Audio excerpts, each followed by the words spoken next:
What is up, everybody? It is Dr. Vibe here, host and producer of the award-winning Dr. Vibe Show, the home of Epic Conversations, and I'm the host of Epic Conversations 2020 Best Podcast News Award winner, 2018 Innovation Award winner given out by the Canadian Ethnic Media Association. I also co-host and co-produce the only online show in the world for dads and fathers. It's sponsored by Dove Men Plus Care.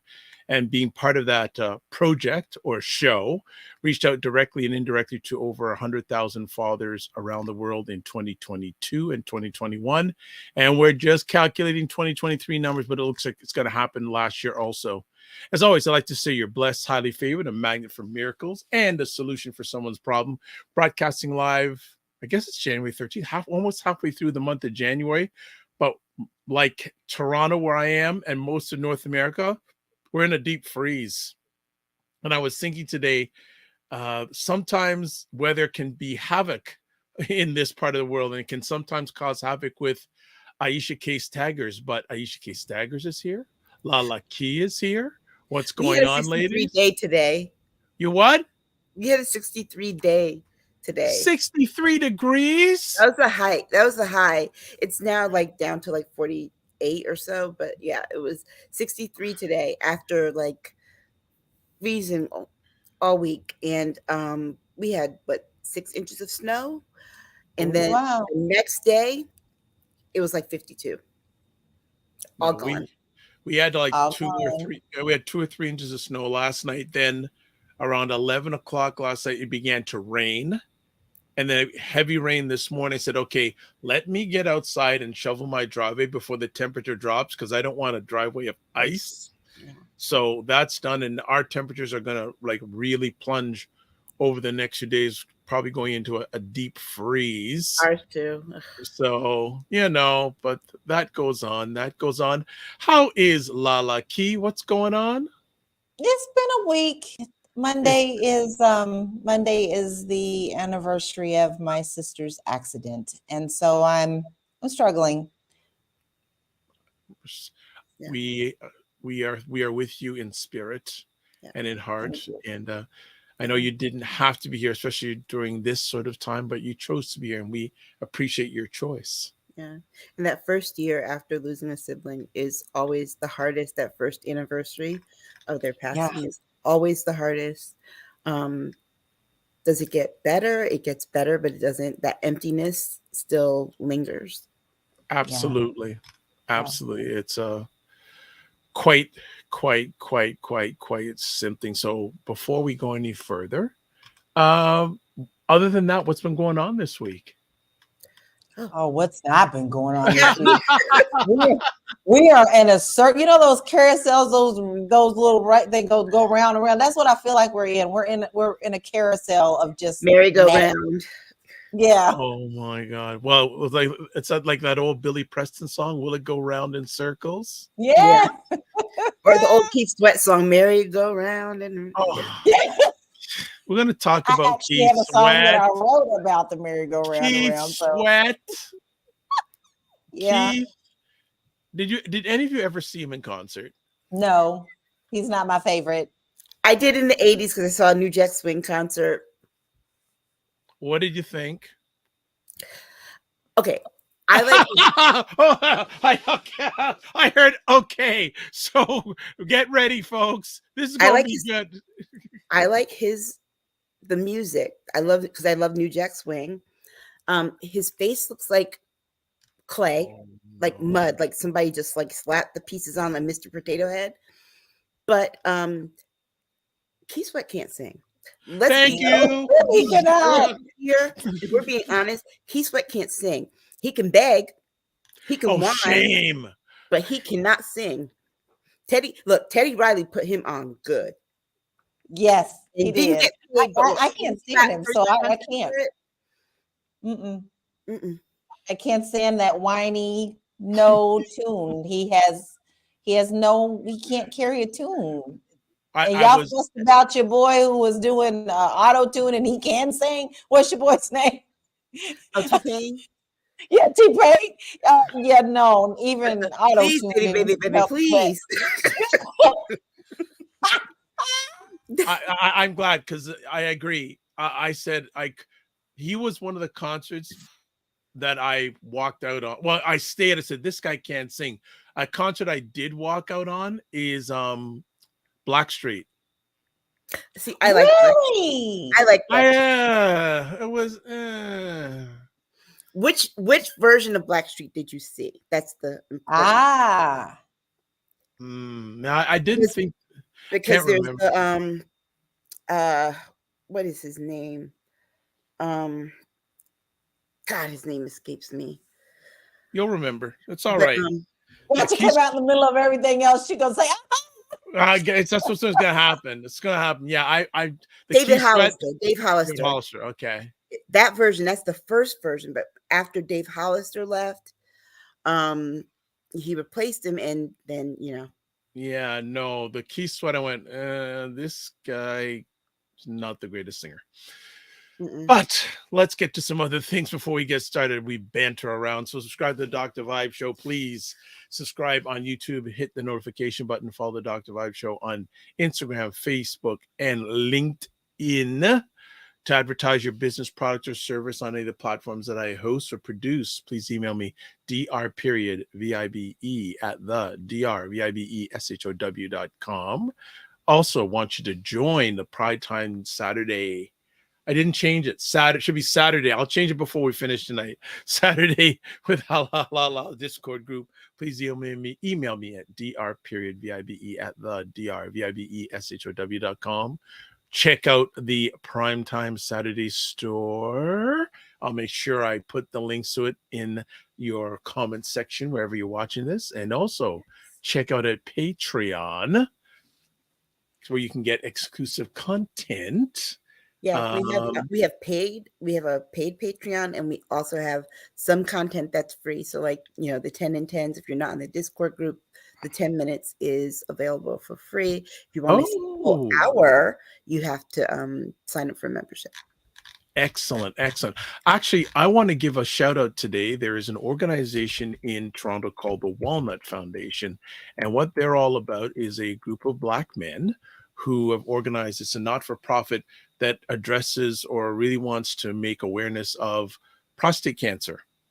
And prostate cancer is very prevalent, higher prevalency in Black men than non-Black men. Yes.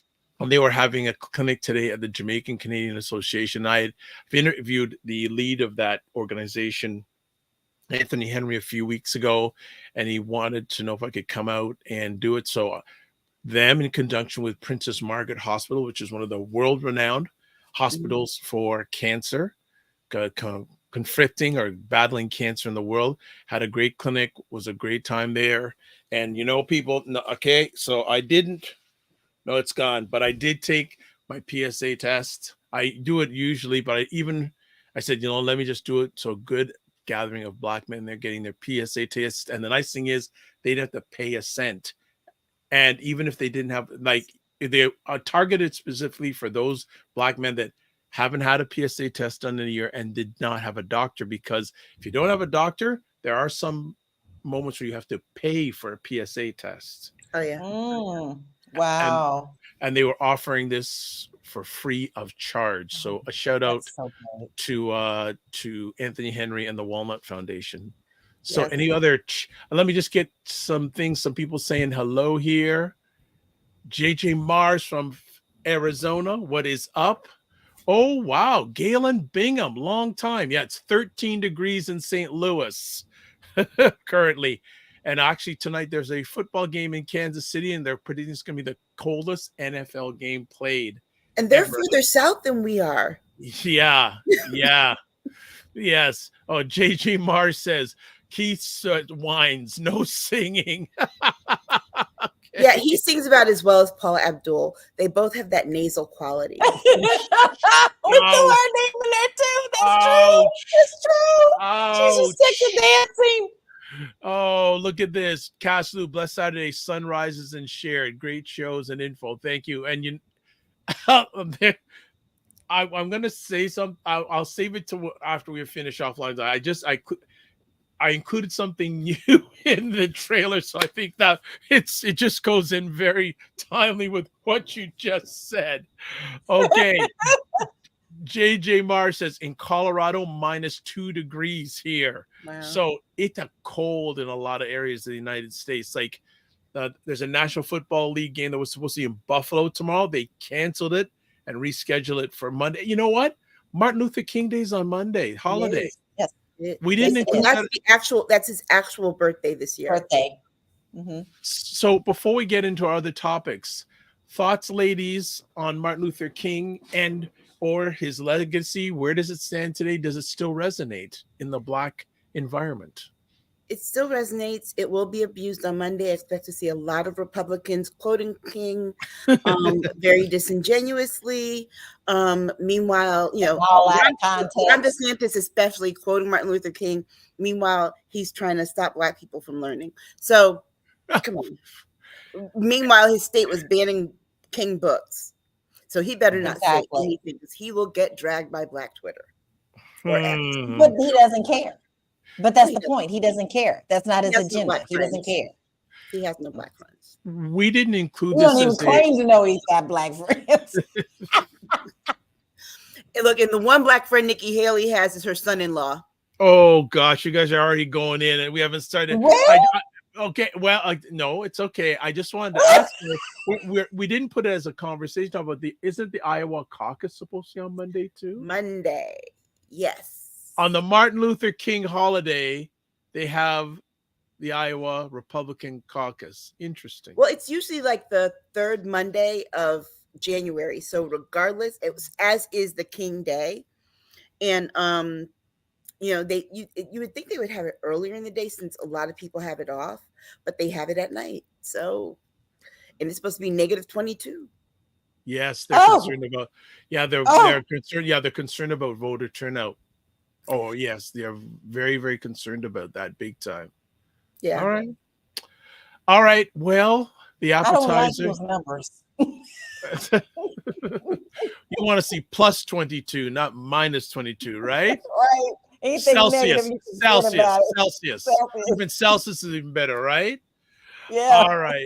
All right. So let's get appetizers done.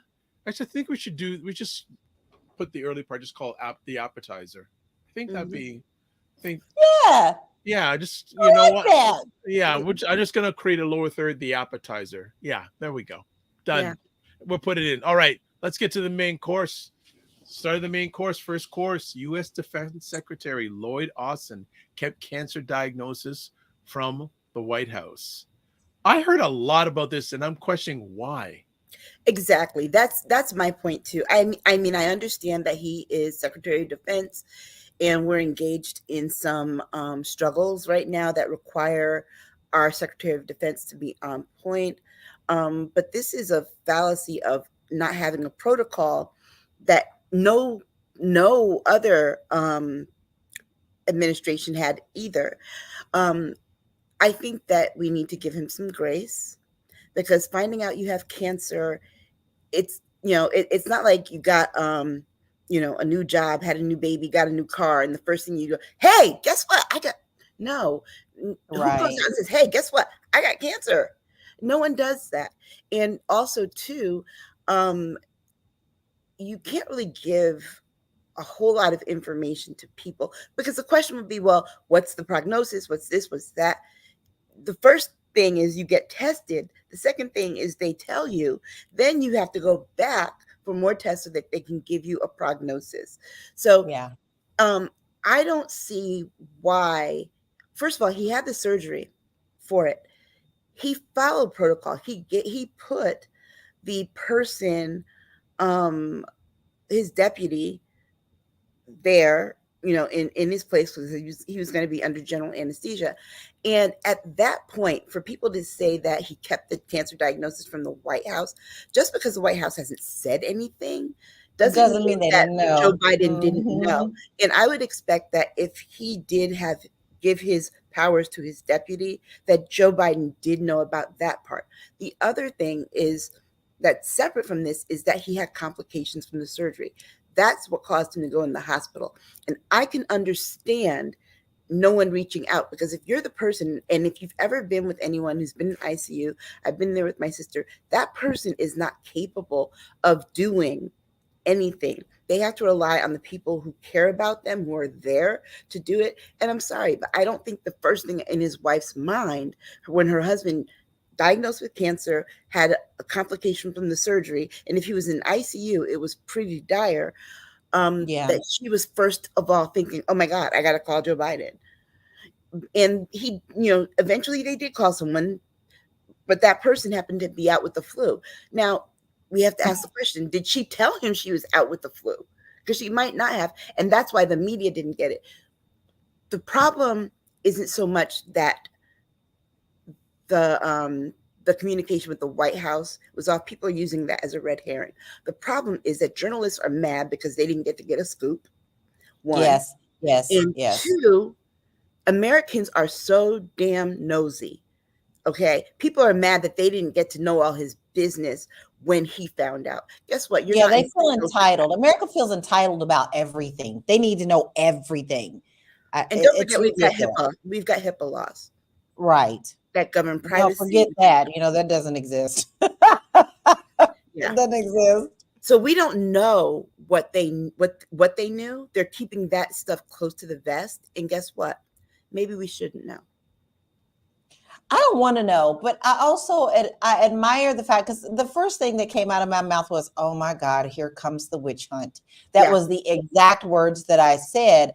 I don't like the way that it was handled. It happened the way that it handled. And guess what? He came out and said he don't like the way that it was handled either. Right. So you know what? It was on he knew, and it was on his heart, and he knew. He was like, "Listen, that didn't go the way it was supposed to be planned." And sometimes it just happens that way. I feel like people are trying to make a big deal out of everything now. Next thing you know, they're going to be calling for his impeachment or make him step down too, because that's what the GOP does. I don't think they always want to call for somebody. Call for an impeachment here. You know why? Because I think it was very strategic by the White House in the Department of Defense in how they released the information about the cancer. Yeah. Because they did it the day before the Republican primary, because no doubt that was going to come up in that primary as a question. And then when they said that, that's something they had to pivot away from, because guess what? You impeach a man that has cancer when every American, no matter what your party affiliation, has been touched by this disease in some way, some form or fashion. People are going to hate you. I want to believe that, Aisha, but I feel like they're so corrupt right now that they just don't care. I know that, and I want to believe that so bad, but nothing that they do right now surprises me. If this was last year, if this had happened before, because right now we're 10 months away from an election where they're all coming up for election. So because we're 10 months away, I think that if this had happened and it had come out that it happened like in December, they would have went after for the jugular. But I think that because they are running races, they also have to remember that they don't speak to all the American people. They have to speak to their constituents. Yes. And that's a problem. That's a problem. Cancer is one of those diseases you just don't mess with. Yep, I agree. Because the thing is that could lose them the House a lot faster than abortion. Yes. Remember, they only have a 2-seat majority right now. Mm-hmm. Question. That's right. Does Mr. Austin's race have anything to do with the battering about this? Of course it does. I think so, yes, definitely at first. But then when it came out that it was cancer, it was like, oh my gosh, okay, that's everybody. That's not just something that happens to Black folks. That happens to everybody. And people have watched other people die from cancer. And if you've seen it, you know that's not. I still can't get out of my head the last time I saw each of my uncles that died from cancer. It's devastating to see someone have to go through that and suffer so much. I mean, they become a shell of themselves, and it's really hard to see that and to see how much pain that they are in. So I agree. It's hell. Yeah, because people don't leave the way that they looked. That you remember them. Everything is just they get the death look in their eyes, the death rattle in their voice. They've lost all their hair and everything, eyebrows, everything. So they don't look, and they lose a whole lot of weight. Everyone in my family that's had it, by the time they passed from it, were at like 60 something pounds. Like one of my uncles was 6'4". So do you feel ethically, Mr. Austin, did you do something wrong? Well, like I said, the process failed that they had in place. They're going to have to update the process. And it's just like, put it this way, it's just like when Kennedy was killed, Yeah. There's that process. But before that, when Lincoln was assassinated, there wasn't that process. Right. Okay. Of the Speaker of the House becoming, the vice, filling in as people moved up. So we don't know that we need those processes until they fail, until the communication fails.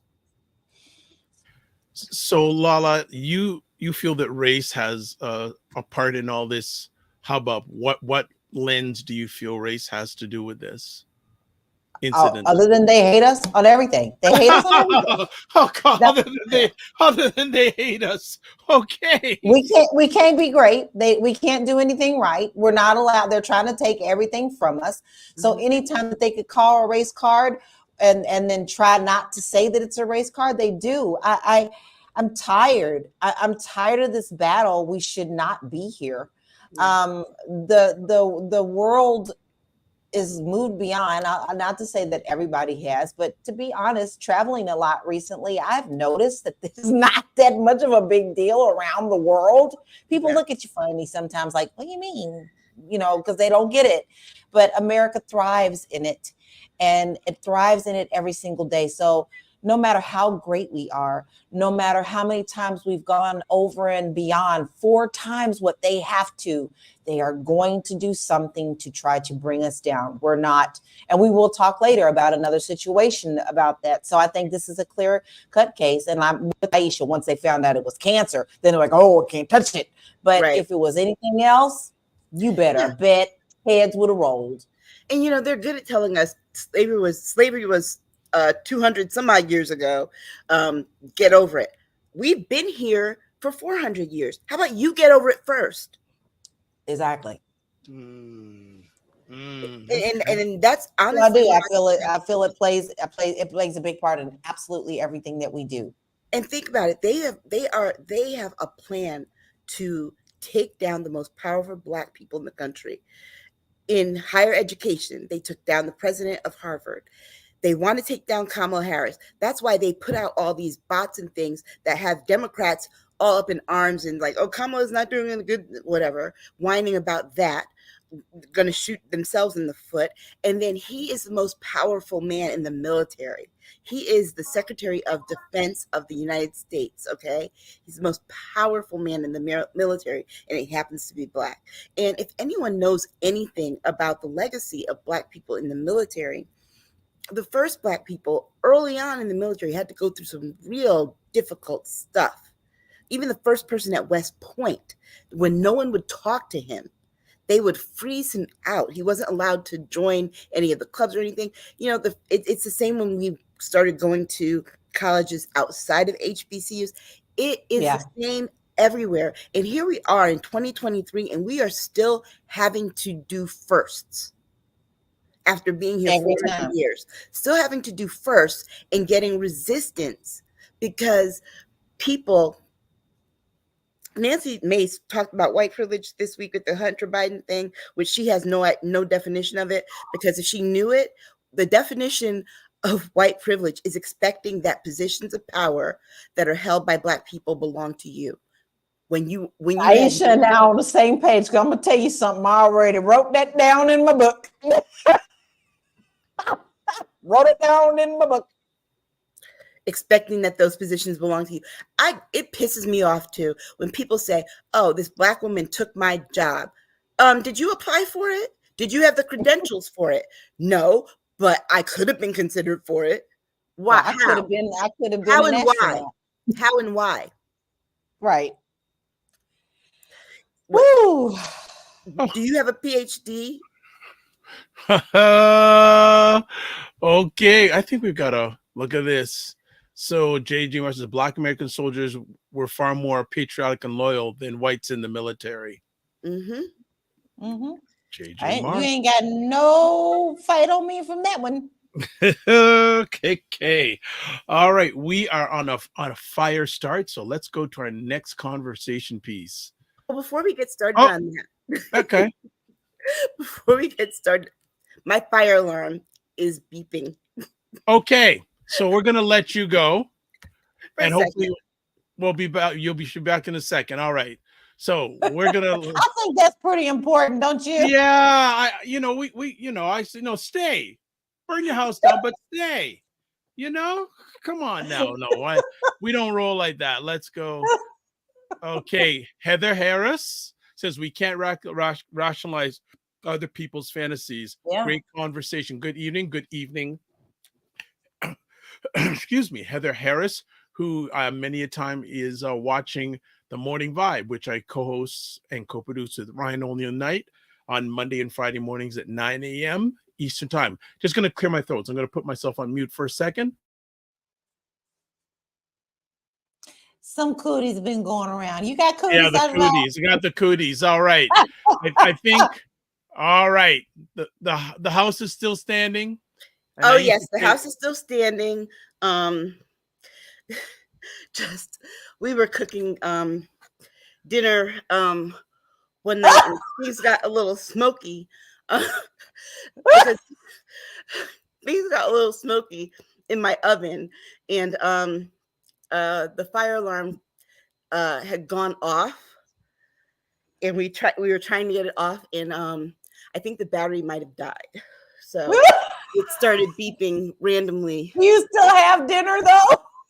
That's the question. Yes. Yeah, we had dinner. Like sometimes something will spill at the bottom of the oven. Yeah. Yeah. Look at this. Fitness IQ Cam says ginger. I have some in the fridge. I have some. Yes, I keep ginger. I'm gonna have some boiled ginger after this epic conversation. Thank you, Fitness Ginger IQ. and lemon. Ginger and lemon. I've got lemons on the table. I've got ginger on the table. Fitness IQ Cam, otherwise known as KSFEYLRWFQ. Thank you so much. All right. And the best way to get the juices out the ginger is to grate it. Yes. Actually, yes. I just recently brought a grater that actually. Did you? No, I've always had one, but I had a grater, but it has a tray at the bottom. So when you shred, it just goes right into the tray. So don't you just love the simple things like that? Oh, it's nice to have simple things once in a while. You think?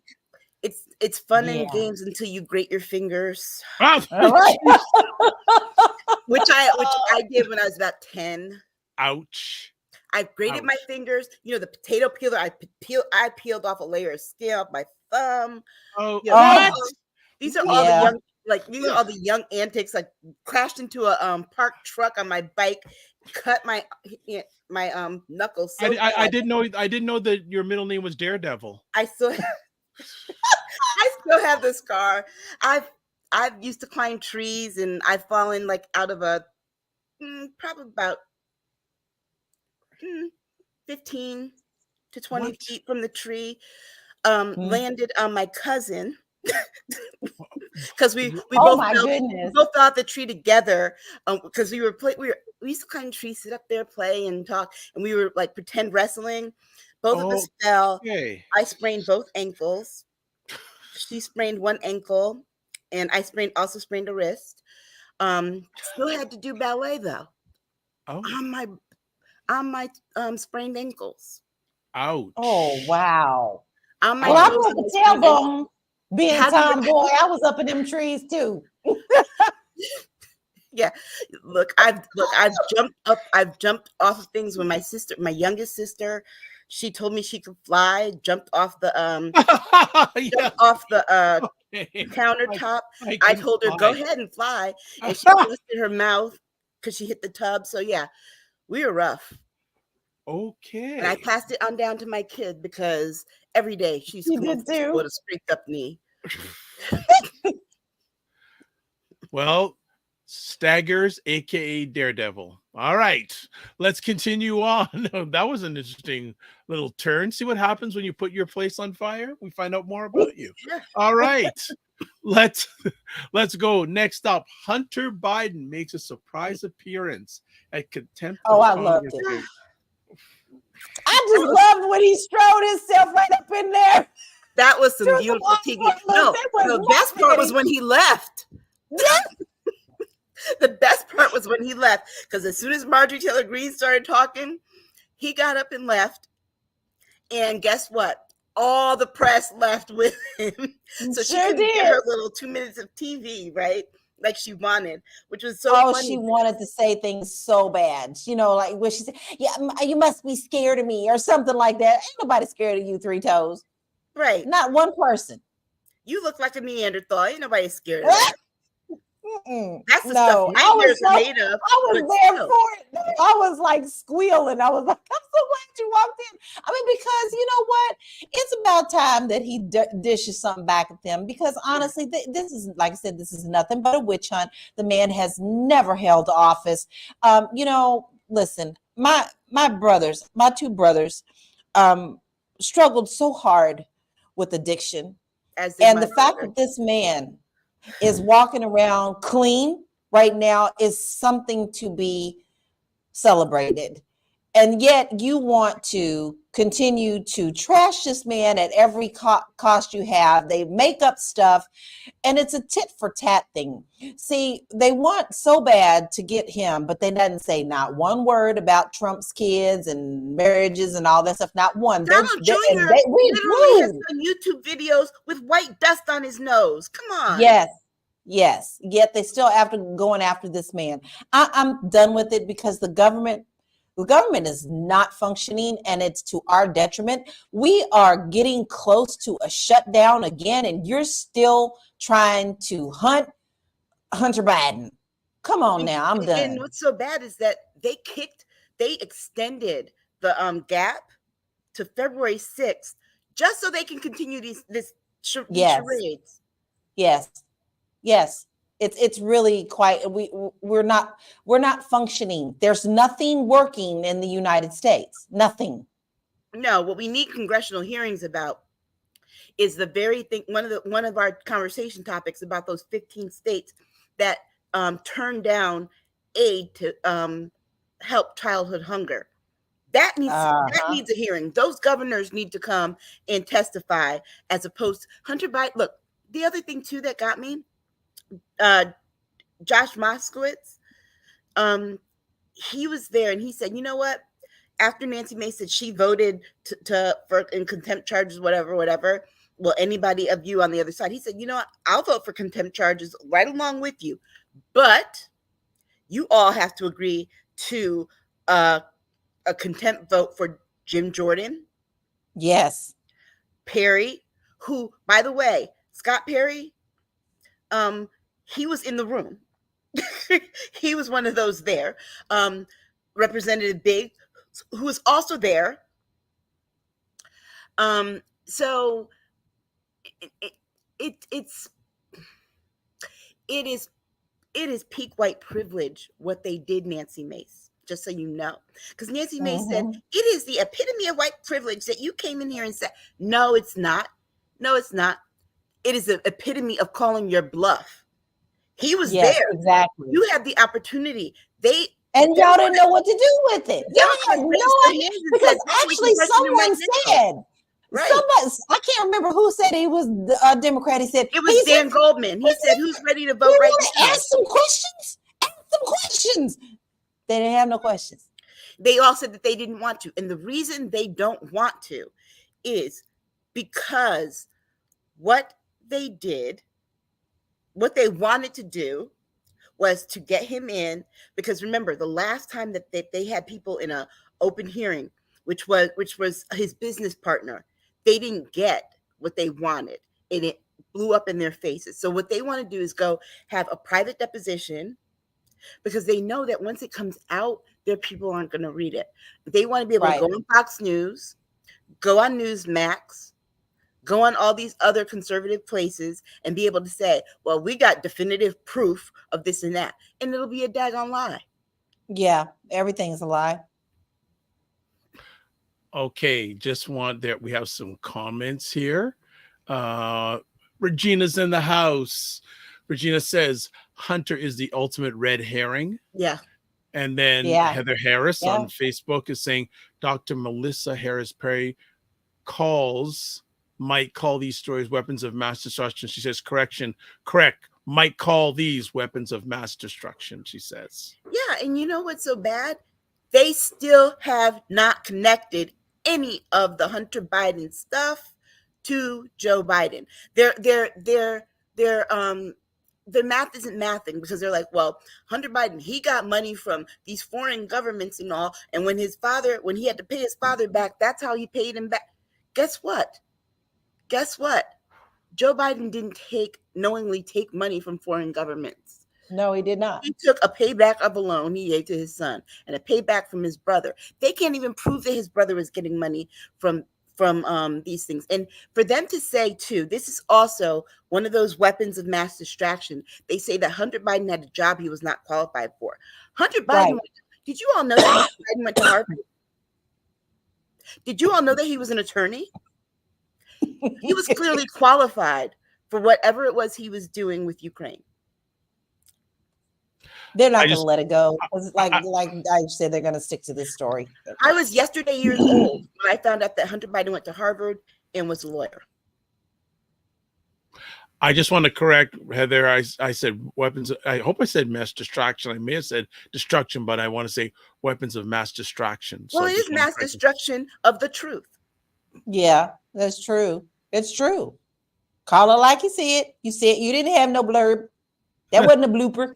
Thank you. That was subconscious. Thank you for the autocorrect. I love that. I've got my own autocorrect, and I got my own AI.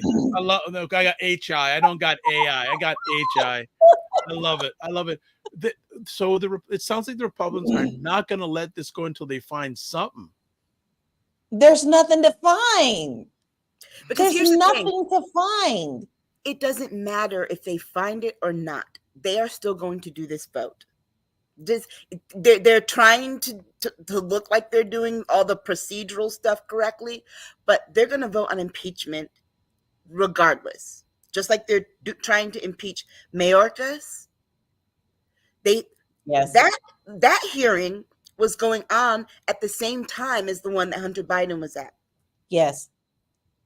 I watched a bit of that. And the questions that they kept asking was, the Mayorkas was like, well, that's not my job. That's not my job. Did you do this and this and this? He's like, no, I didn't do it directly. I didn't do it. That's so-and-so did that. And he was just like, no, I didn't. You know, they were this close to blaming him for Abbott and DeSantis sending migrants to other states. That's right.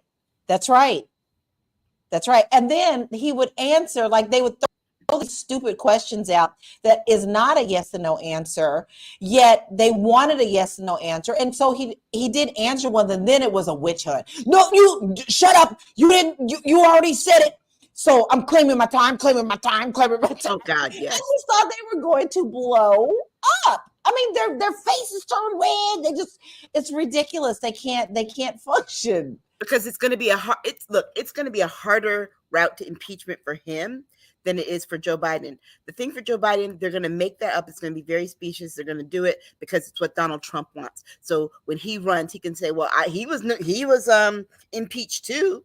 He was impeached That's right. too." That's what all I tell you, tit for tat. You did this to me, so I could do it to you. He's a third grader.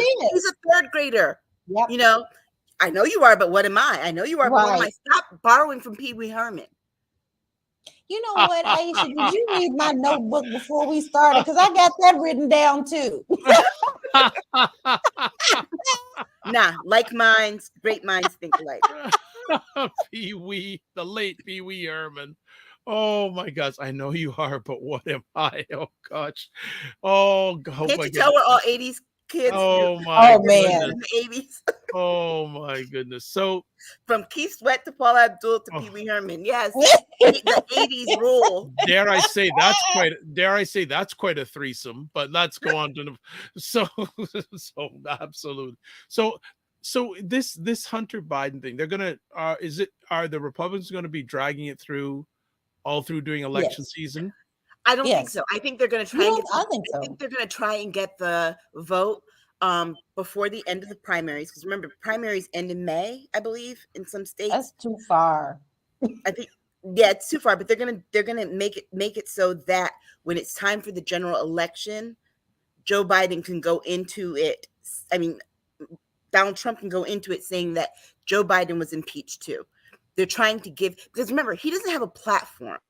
There's no platform. There's nothing they're going to do on healthcare. There's nothing they're going to do to lower inflation. Nothing they're going to do to continue to lower gas prices. Nothing they're going to do to increase minimum wage in the different states. There's nothing that they are going to do. They don't have a platform. Their platform is grievance. So if Donald Trump has another thing that he can complain about that people haven't heard already, because right now he sounds like a broken record, they're going to make sure it happens. I hope Aisha's right, because I honestly think we're going to hear about this for the rest of the year. Well, I think that we're going to hear about it for the rest of the year, but I think that they're going to have the vote done, and then they're going to go out as surrogates for Donald Trump, and they're going to be able to say, well, Joe Biden's been impeached. So he doesn't, if he doesn't deserve the presidency, then Trump doesn't. And they're probably going to get, and I think the reason that they're going to get to it even faster is because remember, the Supreme Court, Oh, yes, February 8th, is going to rule, or hear the case anyway, as to whether or not Trump should be kicked off the ballots in Colorado and in the other states. And so they're going to do it before that, because they want Donald Trump to be able to go in there and say, well, Joe Biden's been impeached too, so why isn't he off the ballot? right. Even though we know the reason he's off the ballot is because of the insurrection. But remember, the insurrection is tied to his second impeachment. Yes. So rather than saying, oh, because I did insurrection, no, that's not why. It's going to be because I was impeached. Mm-hmm. Well, to me, from where I sit, whether he whatever 45 does, if you disagree with it, you know where it's going. Supreme Court. Oh, yeah. Always going to court, because guess what? It's always going to court because his long game is to run out the clock. He will continue to litigate things. He has been litigious ever since the 70s in New York. He's been litigious since he's come out the womb. Right. He has been in court ever since he took over business. He started running businesses. He has been in court every year. And you know, I mean, dude, we still haven't gotten your tax returns. Are they still under audit after 30 years? Come on now. There's that. And then the other thing too is that with all of these court cases, he is going to then campaign on getting money that people think it's going to help him. Exactly. It is, you know, I mean, his lawyer literally said this week that he could shoot his political rivals. Yeah. He could kill his he's rivals. always said crazy things like that. He said it in court. That was his immunity. That's messy. That was his immunity. I want to throw up. I mean, I just really do. And he just makes me sick to my stomach. I don't understand how we are still here when it's so very clear.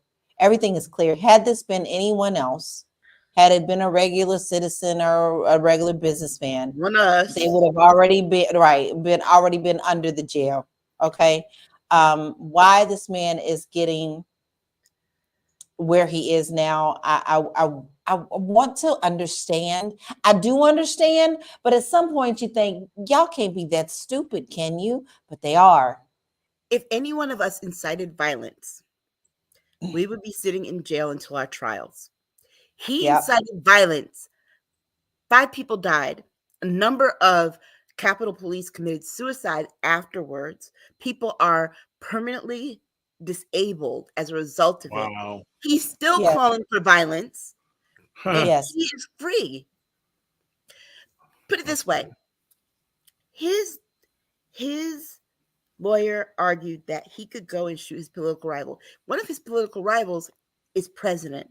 There you Any go. one of us say that we could kill a president, Secret Service is at our door 5 Before minutes we can even blink an eye. before we'd even be off this podcast. Yes. Wow. Powerful stuff. Powerful stuff. All right, let's continue on with our next conversation piece. Formerly expelled Tennessee House lawmaker says he's been stripped from committee assignment. I did not know about this till both of you ladies brought up on our chat this afternoon. What is going on with this story? Well, for one, they've wanted them out from the very beginning because you see the Tennessee three, all stand for what the people have voted them in for. It is against absolutely everything that GOP wants down there. So they are not only a thorn in their side, they've got a whole full-fledged vampire stake in their side because they're calling them out. They're letting the public know. They're vocal about it. And not only that, GOP lost in the fact that, they expelled them and they got right back in there again. The people have spoken, but still yet they're trying to do whatever they can to silence their voices. So where do you get them? You get them in the committees. You get them on little technicalities so that you can do your dirty deeds. And then possibly maybe you'll get back in. It's all a time thing. They want to vote these things before they can get him back on these committees before the public outcry comes. It's a plot and it's a ploy. And you got to remember, state legislative sessions are very short. They start in January, and most of them are over by June. So they've got a very short window. Someplace like Maryland has a 90-day legislative session for their state legislature. So you've got a lot of work to do in a very little amount of time. They kicked him off of the education committee because he objected to the voucher system that they want to put in place. Now, remember, Tennessee is the home of the Klan. That is where they were founded. Okay. Yes. So all these people have that dirt under their nails that are in that chamber. But the voucher system, here's the problem. We wouldn't need school vouchers if people invested more money into public schools.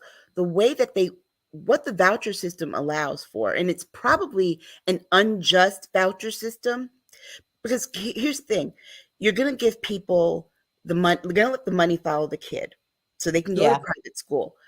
But it's not going to be Tennessee does not have a large amount of money per pupil, which is very low. It's very low.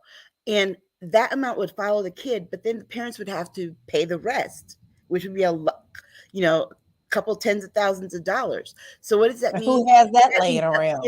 Right. That means that poor kids, Black kids, Latino kids in that environment will not be able to get out of the underfunded, understaffed, overcrowded schools. Which is their agenda. That's what they want anyway. It is their agenda because the next step, and I believe Florida is on this path too, because the next step is to privatize education. Yeah, education for profit. Now, what else does this remind you of? How about the prisons for profit? How's that working for us? It's the same thing. We have no constitutional right to an education. Just in case you didn't know that. The school buildings have to be open. The facility itself has to not discriminate, but you don't have a constitutional right for an education. So if they decide to privatize education throughout the state of Tennessee, what does that mean? Here's the caveat to that. You don't have a right to a public education, but every state has a compulsory attendance law. So if your kid does not go to school and you cannot afford to send your kid to a private school, you will go to jail as a parent.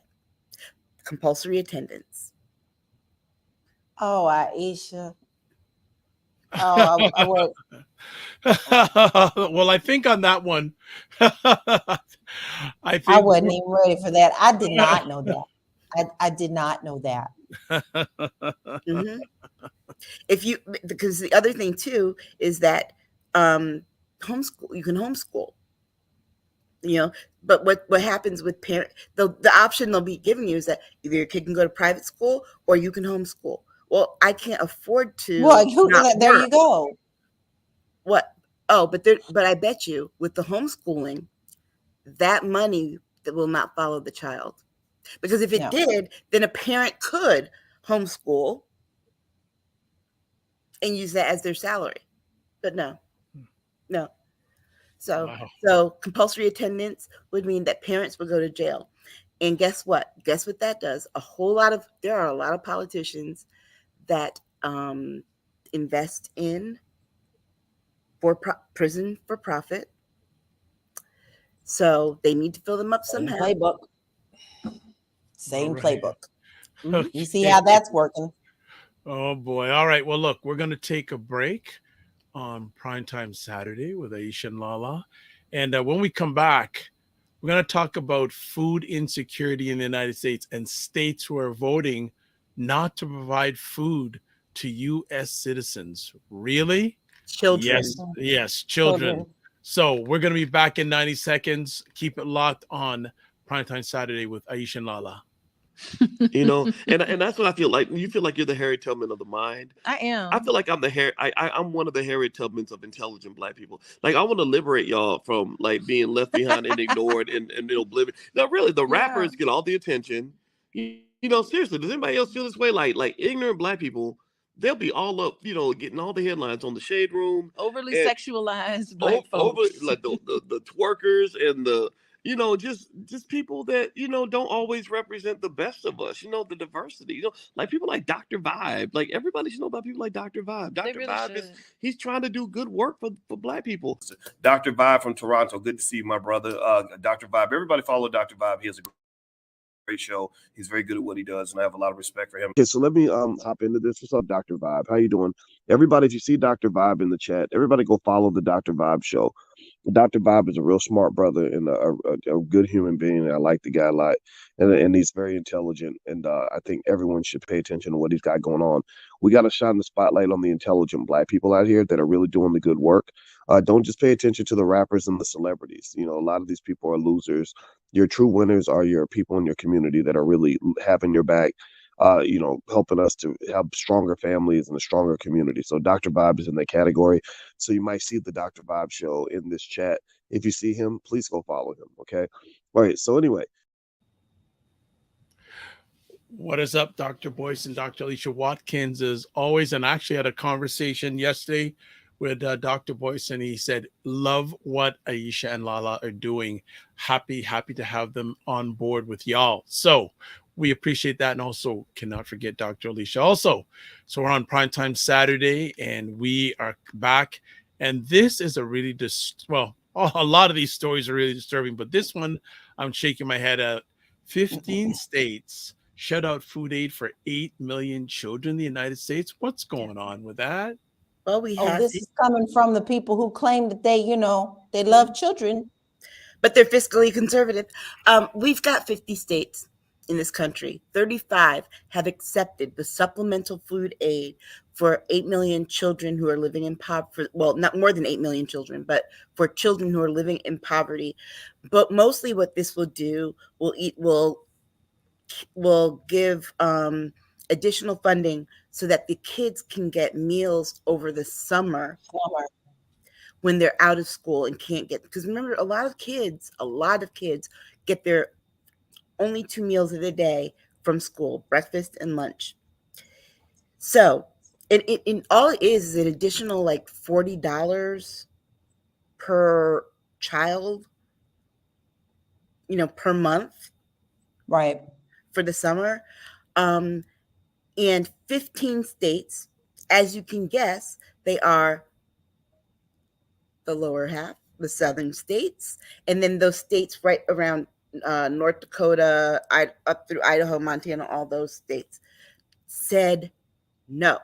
No. Now, here's the thing. Now, mind you, though, I will interject. Sorry, Aisha, didn't mean to interrupt, because I did a little bit of research on this as well. At first, they were reporting that all 15 of these states was all GOP led. But that's not true. There is one state, Louisiana, rejected it, and that is Democratic. Right. And they likely rejected it because their state legislature voted to turn it down. Right. And which is not Democratic. So this is a program that's already been paid for. It was already included in the last budget. Okay? The budget agreement that they did, already included in that budget. It's not money that we will have to pay for later down the road and raise taxes or anything. It's already paid for. So that money will just sit there. The federal government, it will just sit there. And kids will go all home. For a point. Well, these children are going to starve, all for political upheaval ridiculousness. And for people who claim that they, want babies, you're going to have these babies, we ain't going to feed them, though. That is exactly how they work. This is such a nasty thing that they're doing. And to be honest, guys, it's not always just our Black and brown babies. There are a lot of Caucasian families as well that will qualify for this program, working class people, because we're looking at the states we're in. That's the majority. Let's be very clear. The families who get food stamps, SNAP benefits, there are more white families getting it than Black and brown families. Why is that? Which is the part they don't want to talk about. Why is that? Because numerically, white people outnumber these communities of color in the United States. And so they are, and it's their own constituencies. That's the part that really kills me. You talk about the South, I never understand that. South Carolina, Mississippi, Alabama, Georgia, Florida, Louisiana, all those states that said no, and Texas, all those states that said no. What about your poor rural white kids? And it's the same reason I don't understand. And they still will vote these people. That's right. And we've always said that in Kentucky, like, you've got all this going on, the poorest of the poor in the Appalachian Mountains, and they vote for GOP every single time. I do not understand their mentality. Kentucky took it. Yeah, they did. They did. You noticed that. If Cameron had won, exactly. He would not have taken it. Nope. It goes back to that saying, the cruelty is the point. So you're gonna get revenge on parents through the kids. The kids cannot control what the salaries are in the home. Won't even provide food for children now. No. Wow. And don't get it wrong now. Hey, they've been aiming at WIC forever. And this is tied into getting rid of WIC, period. Yeah, because the first step to doing this was they had cut the extended SNAP benefits from COVID. Some of this money is still left over from COVID. Yes. Kidding. Huh? No, I'm serious. You're kidding. No, some of this money for these things is still left over from COVID. And they're saying no. Why? Because they can't admit that their leader, their little leader, as Jasmine Crockett called him, I know it. I love it. Notched up the COVID response. I mean, here's another thing. Donald Trump let 1 million people die on his watch because he couldn't admit that he failed at something. When's he going to face trial for that? Never. Because I'm starting to feel very discouraged about everything. I mean, he just gets away with everything. I'm so sick of it. Yeah. But let 8 million children starve, right? Wow. And then complain about these kids when they start doing crime. Yeah. How are they supposed to want to stay in school and you know, over the summertime, if you keep certain kids out of crime in the summertime by feeding them. That's right. If they Something cannot as simple as that. If they cannot get Simple as fed, that. people will steal food. And the stores are already complaining about the thefts. Yes, they are, and shutting down in the rural areas. That is Shutting down the first poor thing that they're areas. doing. I mean, just exactly. And this is a side story. Sorry, and now it's gonna have me thinking about something. There's a coffee shop in Kentucky that, and I won't say the name, but they were priding themselves on being a local coffee shop that was an alternative to the big conglomerate, and they stood with Black Lives Matter, and they stood with equality, and they stood with the rainbow, but yet they refused to open a store in the neighborhoods that they claim that they stand with. Instead, they'll put these stores in different areas. This is exactly what is happening. You know, well, we'll get down there and we may get robbed, or we blah blah blah. But this is the thing: you can't double talk. You can't talk out of both sides of your necks. Either you are or you aren't. But that's what everything is now: talking out the side of your necks. Yep, we And have the a lot of GOP is really good at that. We have in cities and in rural areas, one thing that suburbs don't have are food deserts. Okay. And they're called food deserts because there's no place where people can get the food that they need. There's no place where they can get healthy foods or anything. It's sad because do you know who's providing food in rural areas many times? Walmart.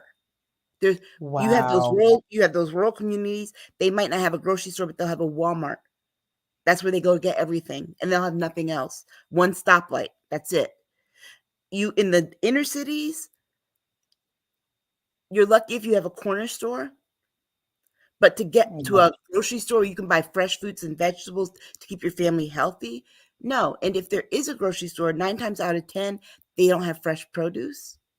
No, they don't have fresh and to be honest, they have subpar meat. Let's not just talk about the fresh vegetables. If they sell meat at all, sometimes all they have are freezer items and non-processed foods. You know, this is interesting. I'm just going to interject from what I think 3 of the biggest challenges in North America, because Canada has a food insecurity, growing food insecurity challenge. But I think the 3 of the biggest challenges: immigration, food insecurity, and home insecurity. Yes. Yeah.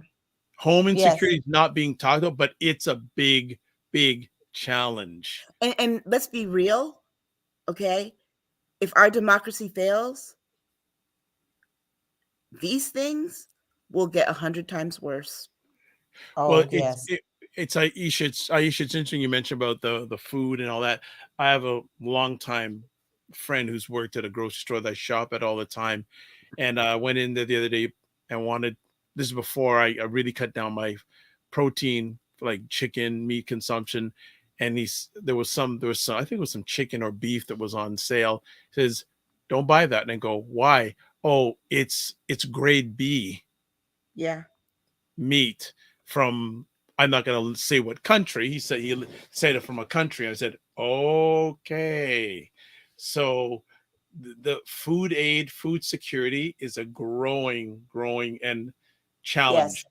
Yeah, in North America, and I think it's a global challenge. I don't think it's just a North American thing. I have a feeling that if we went to we visit a number of countries, we'd find that there's a growing food and home insecurity. But this food aid shutout for 8 million children. Wow. Yeah. It is disgusting. Yeah. Yeah. And if you live in any of those states, it's time to mobilize. Call your people and have them just send a standard email to their governor. Flood their email boxes. What are the reasons? And also, if they're up for election, get them out. Here's my question: what are the reasoning for the opponents of this? What is their reasoning? It costs too much. It's too expensive, but it's already paid for. But it's paid for. It's not fiscally responsible. We have to cut the deficit. Here's the thing: when there's money earmarked for a specific thing in the government, You cannot use it for anything else. That is the Right. rule. That is the law. So if the money is for food aid for children, they can't take that Children. money- Let's repeat that again. Right. Children. Children. They can't take that money and apply it to the deficit. So the argument is very, very disingenuous. It's the Jedi mind trick. That's what they do.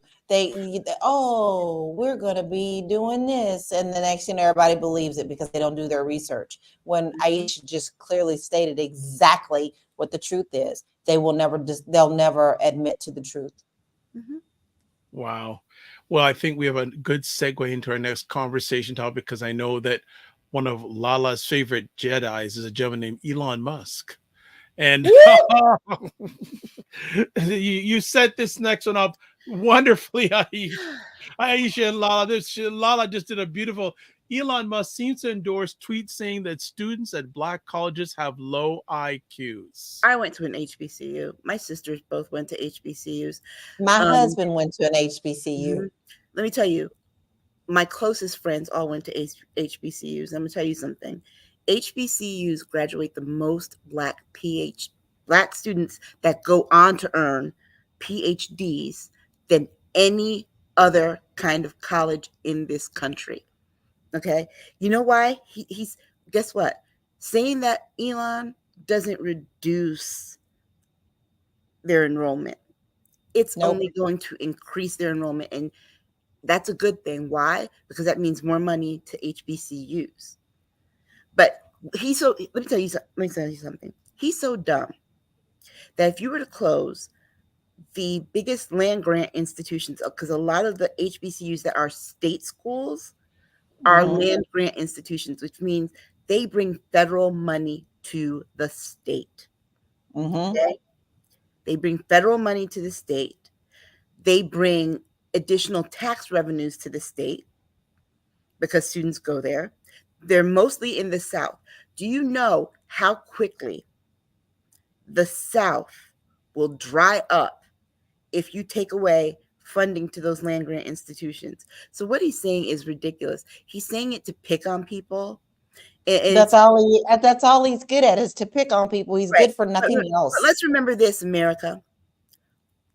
Our distinguished vice president, who is also a senator from California, who was also the attorney general for the state of California, went to Howard University and HBCU. Okay. But that's also a direct stab at her because he can't stand her. But listen here, dude, maybe you ought to get your cars in check before you start talking about somebody else. All this stemmed from. So basically, he also said that Martin Luther King, whose birthday's Monday, has a low IQ. Because Martin Luther King went to Morehouse. Yes.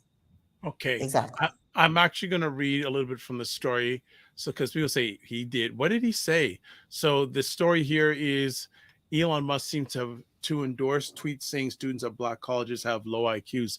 The world's richest man shares some of his thoughts about race on X.com. Elon Musk endorsed a tweet Tuesday suggested graduates from historically Black colleges and universities, HBCUs, have IQs approaching, quote, borderline intellectual impairment, unquote. This isn't the first time that the billionaire celebrated blatant bigotry on his platform in recent months. In November, Musk promoted a tweet that said, Jews push, quote, hatred against whites, unquote. So this example deals with the United Airlines program announced in 2021. It gives students at 3 HBCUs the opportunity to interview with the company's career development program for pilots. On X, a platform formerly known as Twitter, a popular user called @LaLa went online to argue that the United program is dangerous because graduates from these colleges are unintelligent and therefore unfit to fly a plane. Quote, the mean IQ of grads from those two United Airline HBU partners is about 85 to 90 based on SATs at those schools. The SAT correlates reasonably well with IQ. At LaLa wrote, quote, HBCU IQ averages are within 10 points of the threshold of what be considered, quote, borderline intellectual impairment. The user went on to compare those numbers with typical IQ scores that claim to have dug deep to have dug up U.S. Air Force pilots and commercial airline pilots. So, Okay, you know what? oh Okay. well, just let me finish here. So, quote: It will take an airplane crashing and killing hundreds of people for them to change this crazy policy of DIE. Must responded. Rearrange the letters of the acronym for diversity and inclusion initiatives, which encourage participation of Black people, women, and other historically underrepresented groups in the workplace. He has issues with DEI. That's the whole problem. But here's the other thing. Here's the other thing too. You would never know if a Black person went to an HBCU unless they tell you. Nope. Nobody wears their, unless they wear a shirt or whatever, unless they, I'm gonna warn you right now, if your dentist went to Vanderbilt anytime in the 2000s, they got their training at Meharry Medical College, which is an HBCU, even if they're white, because that Vanderbilt doesn't have a dental program. So they had to do a cross registration with Meharry to get that. They started when my last year at Fisk, because Meharry Medical College right across the street from Fisk, and a lot of students went there. But here's the other thing too. When I was at Fisk, do you know the majority of the students in the graduate physics program were Indian immigrants? And you find that a lot at HBCUs too. Yes. And then what about the white kids that go to places like Harvard and Yale and choose to do a semester at HBCUs? Because that happens often too. What are you saying about their IQs? Or what about the IQs of the white students who go to HBCUs, and in some cases they can earn a lower GPA than the Black students get there in order to get in. So Elon Musk doesn't know what the hell he's talking about, as usual. And my thing is this: if you don't know anything about HBCUs, close your mouth. Because here's the history of HBCUs. And I wish I could have said this last week when our troll was saying, well, Spelman was funded by a pale woman. Here's the thing. Every HBCU, but there are a few that came after, but the majority of them started out at Reconstruction as normal schools to help the formerly enslaved learn how to read or write, because in slavery, they could not read or write. This was to help them to be able to get ahead. Well, if people who were enslaved couldn't read or write, and enslaved meaning they were not earning wages, how are they supposed to fund these schools themselves? But once they were able to, they did. Fisk University stands. We had Jubilee Hall because the Fisk University singers toured the country to raise money for that building on campus. Okay? So let's be very, very clear here. Elon Musk does not know the history, nor does he feel like he needs to be educated on it. He just doesn't. He talks out of a hole in his body, but it's not this one. Exactly.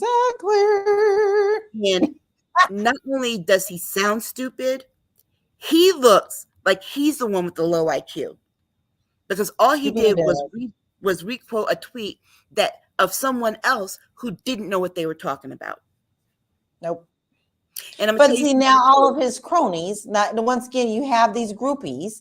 Anybody who has money automatically gets put on a pedestal. So whatever he says goes. And how insecure are you when someone can't even unfollow you on your own platform? If they don't agree with you, you're just going to force it down their throat. I'm not on the platform. I mean, I just don't go on there anymore. But I know toward the end there, every time I open my app, the very first thing you would see is him and whatever he said. It was always something sickening or a lie or something that was completely racist. Yeah.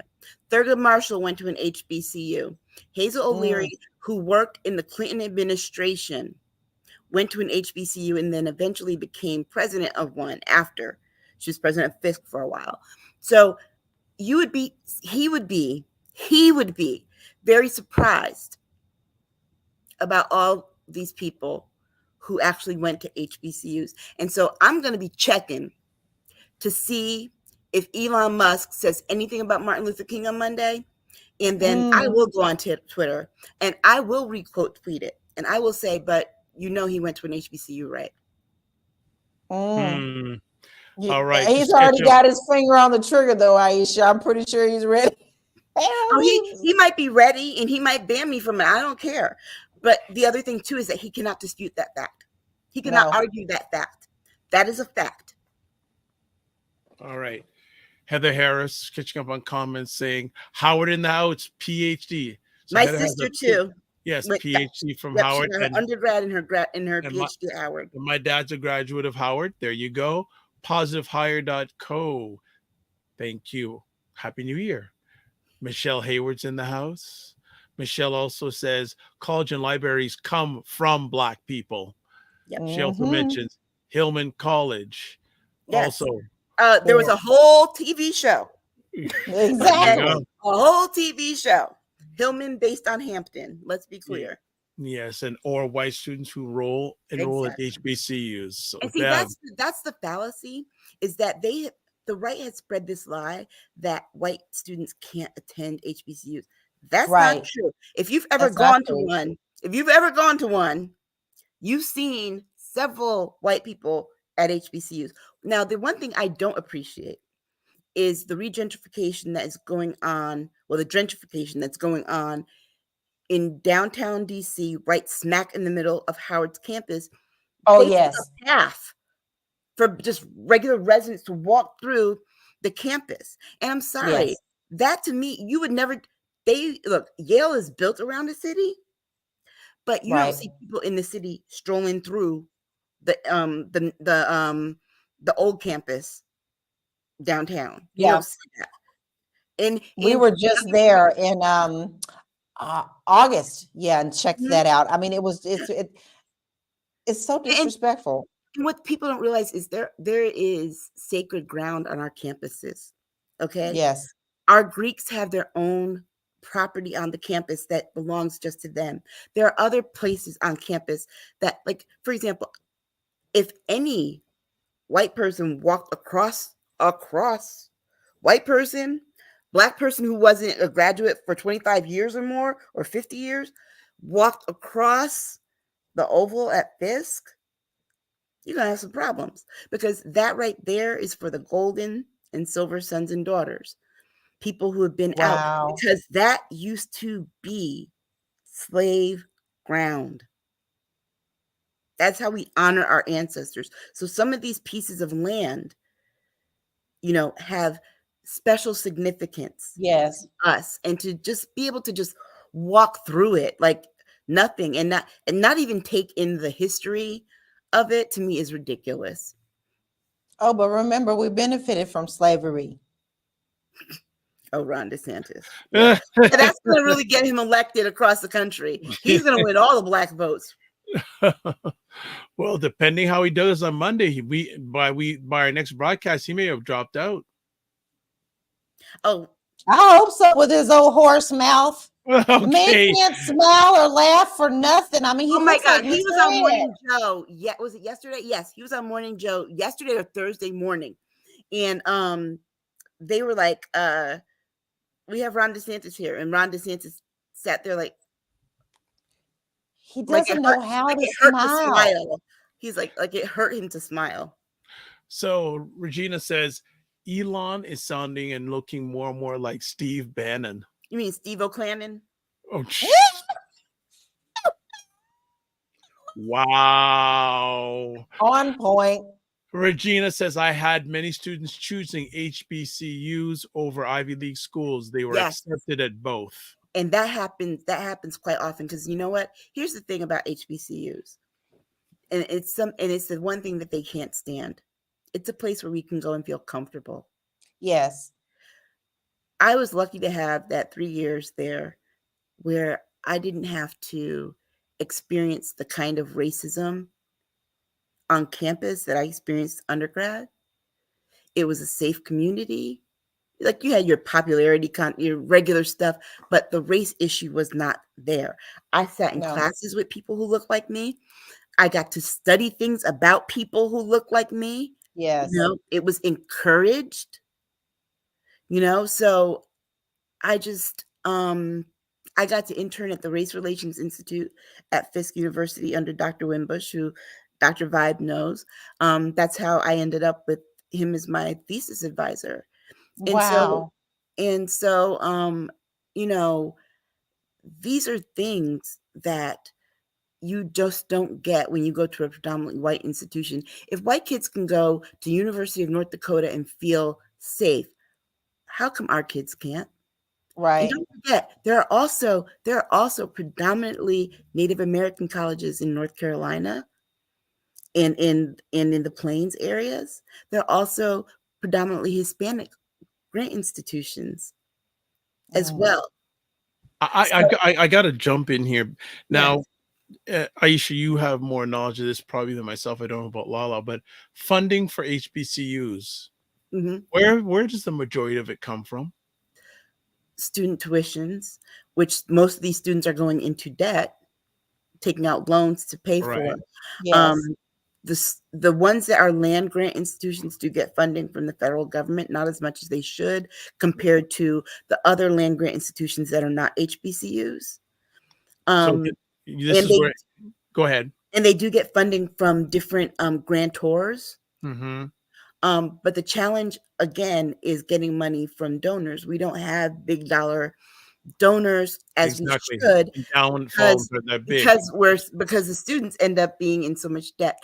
But there were some big people who were giving money. Like Oprah gives money to Tennessee State University because she's an alum.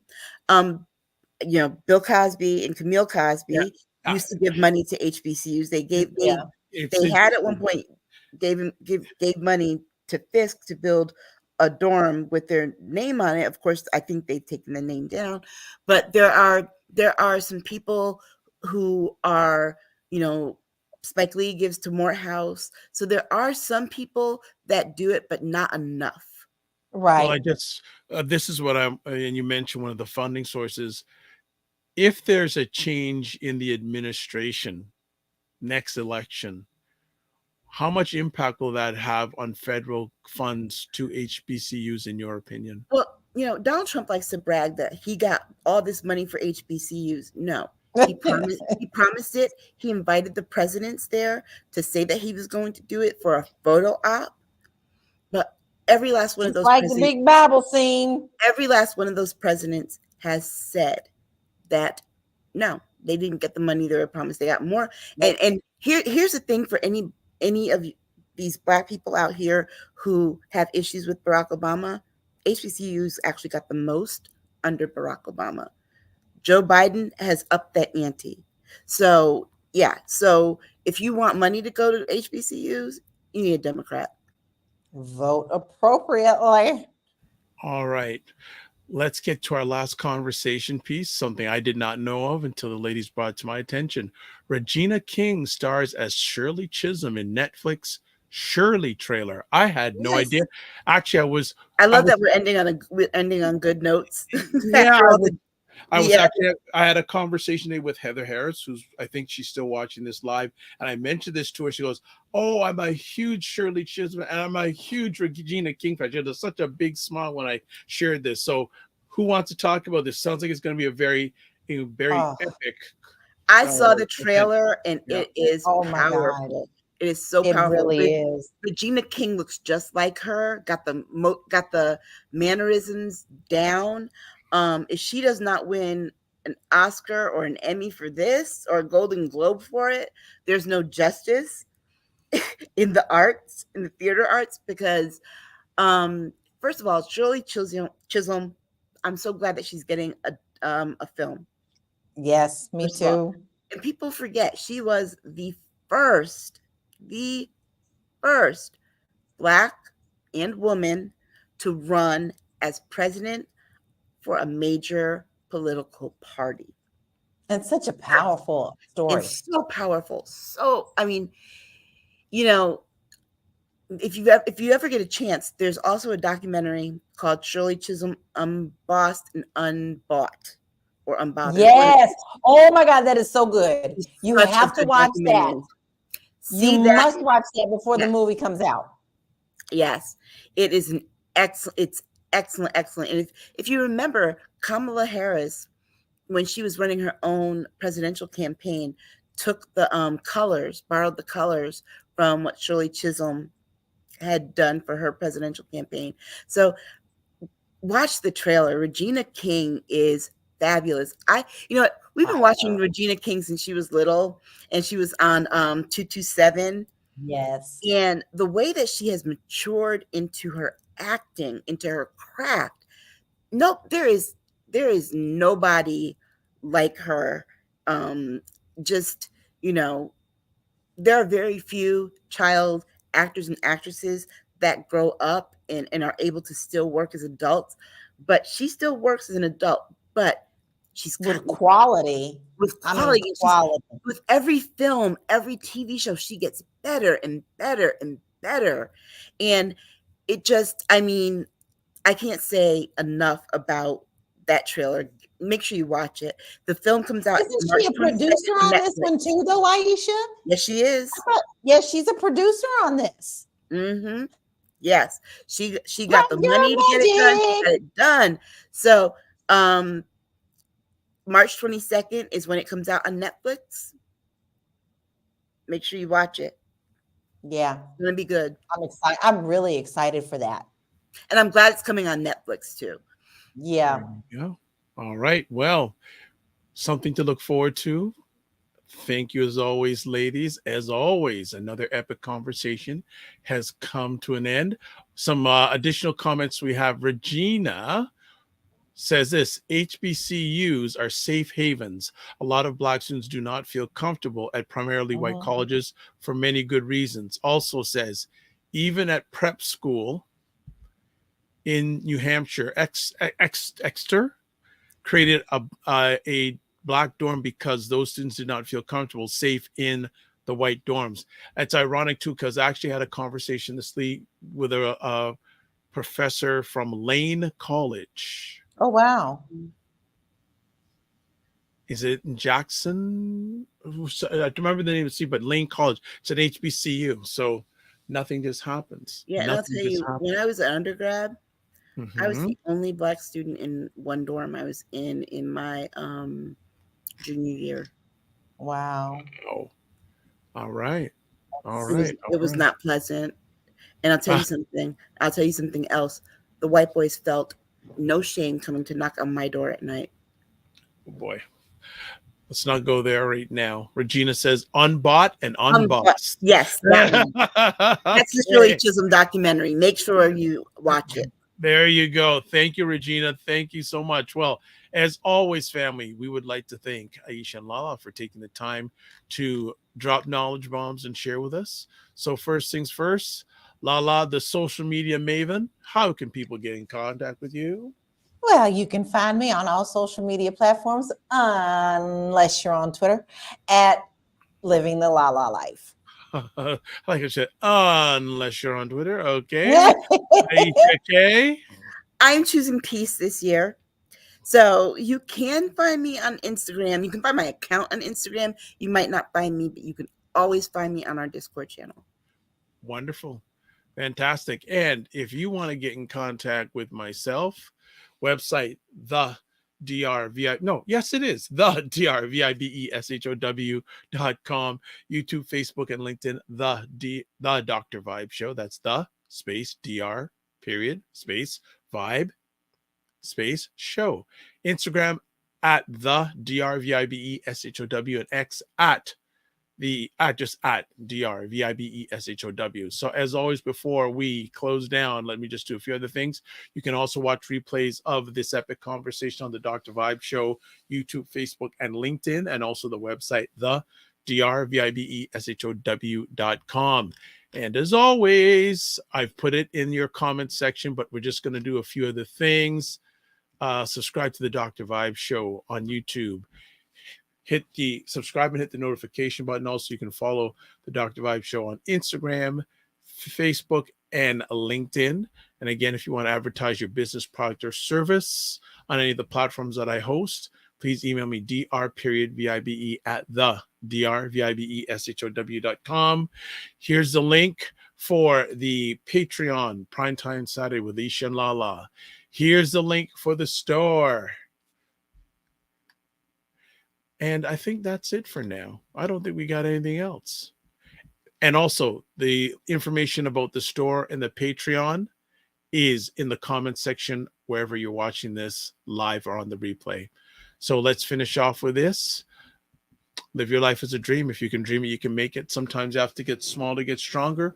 Block assumptions and aim bigger, aim better, aim higher, aim wider. Love, faith, and respect. Remember to give yourselves grace, and don't just manage your time, manage your energy.